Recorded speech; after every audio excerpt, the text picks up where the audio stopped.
ba léegi ñu ngi koy laaj nag sax xamaguñu fan la dugg loolu aussi lu jar a leeral la aussi maa ngi lay nuyu bu baax a baax honorable Sanou. waaw maa ngi jégalu bu baax. waaw si retard bi comme patron baa ngi fi rek.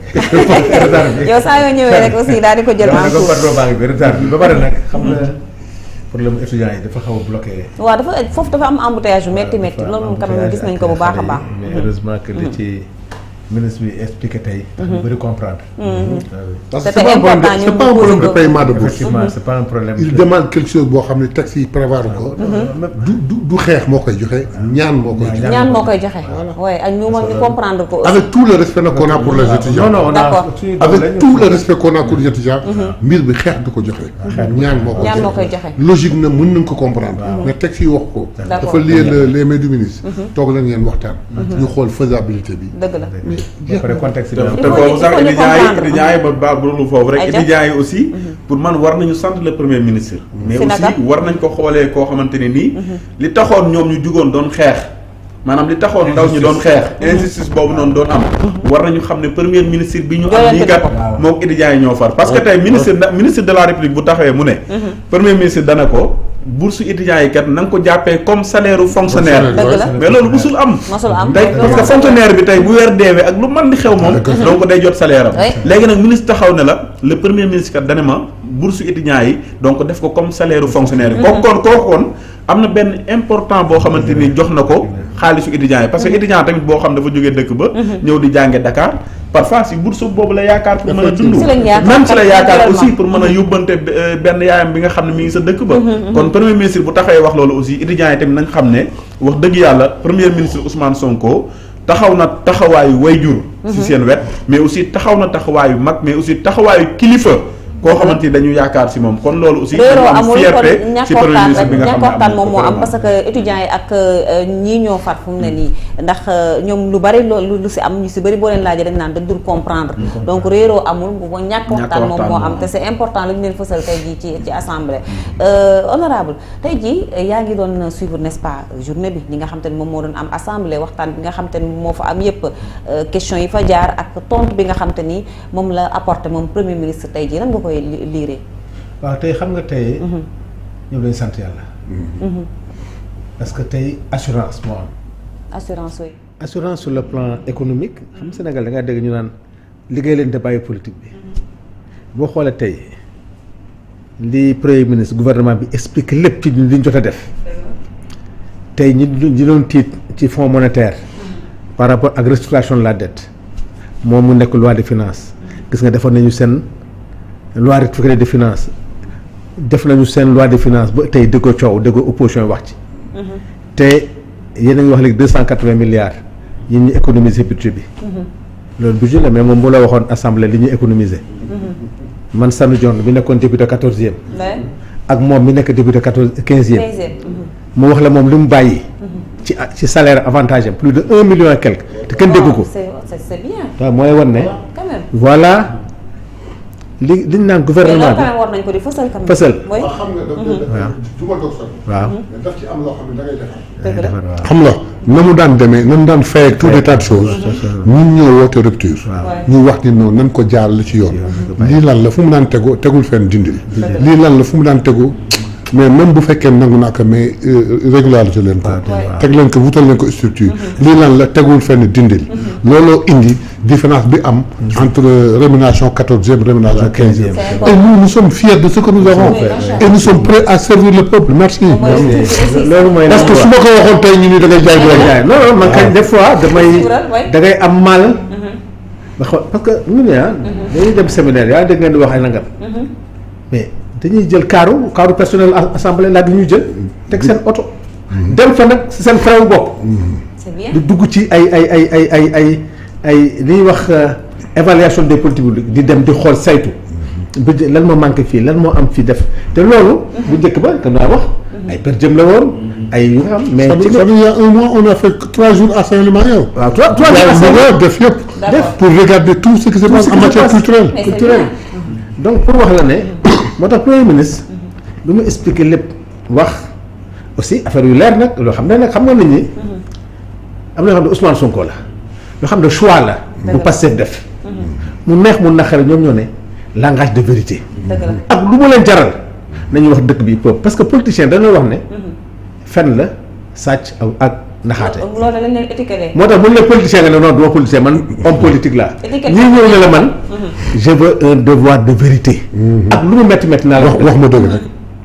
te nit ki ji nga boo ko waxee dëgg. ci lay gën a wóolu. loolu am na. moo tax mu ne nañ ko wax te nit ki boo ko expliqué bu ko nangoo rek day nangu. pourquoi les Européens di fay impôt taxe pourquoi en Europe quand on a eu des problèmes ñu ne il faut travailler un jour férié ñu nangu ko. fi la wóor ne li ñuy def day delluwaat ci ñoom. tey ils ont fait un plan de redressement. toi bi sans faire recours au FMI ou à la Banque mondiale. Sénégal accepté ko. ñu def seen loi de finance. sans coow. bu ñu defee seen loi xam déficit budgétaire bi diversifier les partenaires mooy li mu wax. tey mu xëy suba jël avion dem tàggoowul dafa def dara.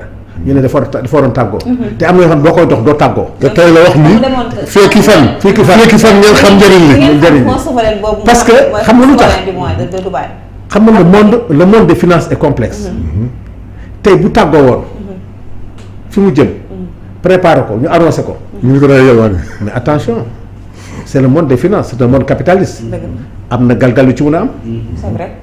mais bi mu koy dox dem na dox ko ba ñëwaat. te yëguñu te xam te ñoom gisuñu sax ministre des finances bi mu yëg ci avion bi. moo tax mu jàll leen. moo tax mu nekk la bu ci dugalu. ki informé su gisul ministre des finances ci gam den xam ne kii li muy doxee lan la. moo tax gis nga lépp dégg nga ñu leen problème mais kenn après nañu dox ne moom ministre des finances àndoon. mooy li ñu doon dox c'est que Ousmane Sonko dafa rawee nit ñi loo xam ne. nit ñi xamuñu ko moo tax li mu wax ci yëpp expliqué ko mais xam nga lu ci am solo. boo seetloo. man ñii ñëpp kii dama laa ñëw nuyu ko mu def nii ñëpp wóor xam nañ ne situation économique et financière dañ ci génn. dëgg la parce que tout est fait. mais dafa am loo xam ne mënul sotti tant que loolu sottiwul. muy la situation géopolitique bi amoon diggante président Sonko ak Ousmane Sonko. président Sonko ak président Diomaye. dëgg la muy loo xam ne. duñ jaay sénégalais ci ay valeurs. am ñoo joxe seen bopp. te loolu ak loo indi or ci monde. te loolu boo ko réglé wu day mel ne amoo dara. dëgg la li mu wax yëpp gis nga leer na. gis nga ci fin bi mu waxee loolu. ñëpp a noyyi waat. ñëpp na seen loxo génne. voilà le résultat. moi je reçois des coups de fil. voilà ce qu'on attendait. parce que loolu. c'est-à-dire bokk na ci lu war a tax sénégalais amaat confiance. mais ça nous regarde la grandeur. la grandeur. quand le premier ministre chef d'un parti. c'est un parti. moo président de la République sur le plan politique. ñu am certes divergence. mais. divergence yooyu ñu tënk ko yemale ko sur le plan politique. suñ ñëwee administratif yaay sama kilifa loo wax. liggéeyalu ma la. Sénégal lay liggéeyal sous ta supervision sous ton magistère. loo bëgg ma defal la loo wax ma defal la tant que mi ngi jëm ci. d'accord image am solo la continuer parce que xam nga loolu lu muy indi. loolu muy defar. de conservation xam nga parti booy dem élection parti mooy conquérir pouvoir. mais parti mooy conserver pouvoir. moo tax li may liggéey. c'est pour la conservation du pouvoir. c'est ça te conservation pouvoir bi yow président li may liggéey pour yow la ak sama parti. liggéeyu lu ma la Sénégal laay liggéey te li may liggéey Sénégal mooy suba Sénégal ñoo ñu jugé. est-ce que jar na ñu toogaat fi. moo tax parti politique mooy conserver pouvoir. moo tax mu ne liggéeyu ma président de yow laay liggéeyal cette compte mais Sénégal laay liggéey pour que suñu parti. ñu def fi 25 ans 50 ans. loolu moo tax Sénégalais yi li ñu soxla woon mooy li nga tax ne tey ku tëdd nelaw. mooy wane nañu ne la grandeur des hommes politiques xam nga la grandeur des hommes politiques xam nga lan. mooy lan. c'est de survivre dans la difficulté. indiwaat expérience boo xam ne c'est xam nga benn waaye dafa ma ne sanu yéen a am chance ma ne ko lan la mu ne Pastef ma ne ko lan. mu ne admettons Ousmane Sonko moo doon président de la République. alors que le parti Pastef n'est pas encore très bien structuré. yàlla mu indi Diomaye permettre à Ousmane Sonko d'aller à des élections législatives. de préparer des élections locales ba heure bii mun a.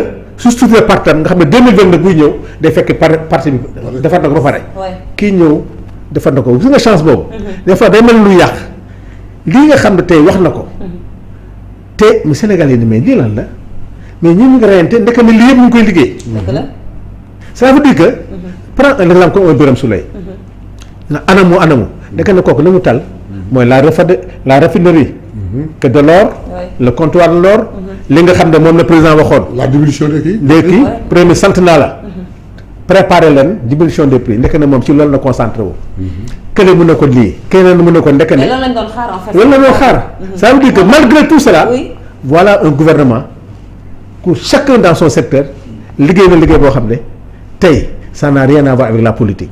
loolu ñun suñu biir la tàmm nañu loolu seen biir. dëgg la tu vois bi mën nañu reyante suñu biir waxante dëgg suñu biir. mais bu liggéey jotee na ko dëkk liggéey. dëgg la te toutes les lois ñoom li ñu voté.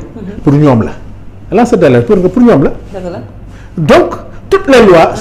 Ousmane Sonko fu mu wax ne yéen man dama naan sax dafa Ousmane dafa yab gaañee. ku fi laal dërëmu jàmm ci kaso bi ngi jëm. parce que lay waxal. donc moom toutes les lois pour la bonne gouvernance joxe na exemple aussi ci moom oui. tey lu mu terminé. la bonne gouvernance gis nga gaañ amal xam-xam. war na ne amal xam-xam mën amal expérience amal lépp. mais soo jubul dara mënoo ko am. loolu nag mooy wan Sénégalais yi ne ñun jub rek moo tax a jub. tout ce que les pays européens ont réussi mën nañ ko réussir parce que Sénégal yàlla may na ko xam-xam. mais tey xam-xam boobu au lieu muy nekk ruse parce que nag loolu moo tax gars yi au lieu muy nekk ruse na nekk loo xam ne wax dëgg yàlla c'est pour la compétence da ngay naxa sax étranger ñu ne Sénégalais ils sont très intelligents mais seen intelligence quand même pour naxaate la. mais c'est la phrase du jour. la phrase du jour la phrase du jour. la phrase du jour mooy il faut qu'on démontre au peuple sénégalais que xaalis kenn du ko lijjanti. koy liggéey c'est la phrase du jour. parce que xaalis la boo xamante ni danaan xam nga autant Sénégal dañ naan xaalis da doon circuler. mais ban façon la doon circuler. parce que y avait une partie boo xamante ni mu ngi doon circuler si ñoom. mais beneen partie boo xamante ni. gisuñu woon dara mais en vérité. oui tey seen tey la comme les médias tey coow bi yëpp dañ xaalis bi ñu ko doon jox bokk la ñuy liggéey benn sànnu jol la rek. xaritu président Mayobé la. mu ñëw jox ma convention boo xam ne sama portable lay yor. yéen ñu yor personnel di liggéey. du ngeen gis dërëm. mais toog muy dox. tey am na ñoo xam ne xam nañu dëgg ñun ñëpp si dëgg bi leen dëgg. job bi employé ay quota la woon. c'est vrai. ay quota la woon. tey li am poste tey wàllu boobu bu dëggoon woon dëgg. arrêté ko. day dal poste. mooy dal kii port. c'est la même chose. et pourtant da ngay am fit nag parce que ñi nga arrêté ñëpp xam nañ ñu arrêté c'est la cause sociale boo xam ne. Sénégal doo wax lépp. dëgg la tey mu am grandeur bañ a wax ay tur. parce que su waxoon ay tur. mun na am lu mu gêné. mu ne gaañee ñii daal dindi naa leen mais ñi yuuxu ci kaw. xamuñu suuf mais amoon na assemblée nationale amoon na fu nekk. donc voilà l'économie qu'on a fait et puis li gën a am solo. benn waaye dafa ñëw dafa nekk chargé de mission primature. man aussi man daal maa ngi négocier ma ne ko lan la man monsieur il faut daal gaañ coono dafa liggéey rek. amul heure amul wàcc. Ousmane Sonko. dégg naa dañuy liggéey la mu ne ko voilà tey boo amul liggéey da ngay kaas mais tey ñu ngi door a comprendre que xaalis bi da nga koy liggéey pour nga mériter ko. voilà l'exemple. bi nga xam ne tey moom la ñuy jox fi mu nekk nii. parce que tey liggéey rek ngay xalaat. te boo liggéeyul xam nga dama benn waaye dafa mën ne sanu làmba ji da métti de. ma ne ko lan la mën ma ouverture bi. ma ne ko lu tax man ma gaañ ñi li ñu bëgg a def la transparence te xam nga contrat yi li ñuy signé CNG. ak li ñuy fay mbër bi du benn de. non bokk non day xew yi. mu ne ma même soirée batterie yi. nii laaj inspecteurs yi. des impôts parce que batterie yow kii batterie foo jëlee xaalis bi. mais kon soirée yi dootul neexati boo amatul batterie yi. non kii batterie ku jox xaalis bi ñu batterie. yow nga foog ne kii bu ko liggéey doon batterie. boo ko liggéey doon batterie ji. parce que boo demee di verser à la banque. banque da lay indi ne oui je verse 500 millions. mun la 200 millions yi moom sa métier la kooku billetage la. 100 millions yi sponsorisation la.